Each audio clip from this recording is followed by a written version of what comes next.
Alors, parlons de la question de l'opinion. Les gens sont souvent jugés sur leurs opinions. Mais ça n'est pas sérieux. Une opinion, ça ne veut rien dire.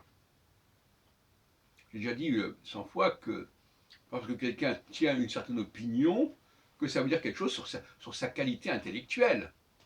Ça peut vouloir dire simplement, c'est comme quelqu'un qui porterait une belle robe ou un beau costume. Est-ce que ça veut dire qu'il est le créateur de cette robe ou de ce costume? Donc on serait dans le domaine du supermarché, voilà. Ah tiens, j'ai acheté un truc comme ça, ah c'est bien d'avoir acheté ça, ou un bibelot comme ceci ou comme cela. L'opinion, c'est tout, c'est le prêt à porter, le prêt à penser.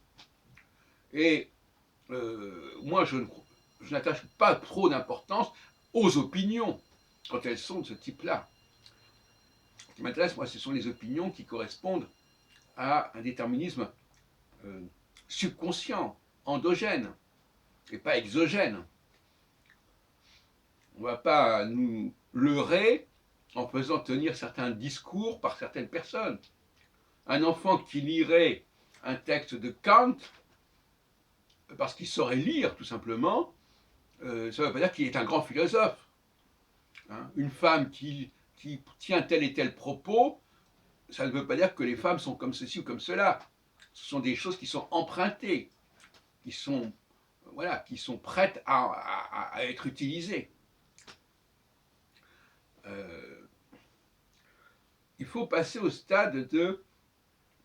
Alors c'est ça le problème, c'est qu'il ne faut pas se laisser leurrer par les propos qui sont tenus comme ça en surface, en façade, et qui peuvent tromper leur monde, effectivement. Et les gens sont très hypocrites finalement, en effet. C'est-à-dire qu'hypocrite, ça veut dire qu'il y a quelque chose en dessous qui n'est pas signalé. Hein. C'est ça, une notion de subconscience qui renvoie à ces questions de l'hypocrisie, c'est-à-dire quelque chose qui fonctionne comme ça en sous-main et qui est souvent en contradiction avec la surconscience, avec ce qu'on dit, avec ce qu'on déclare.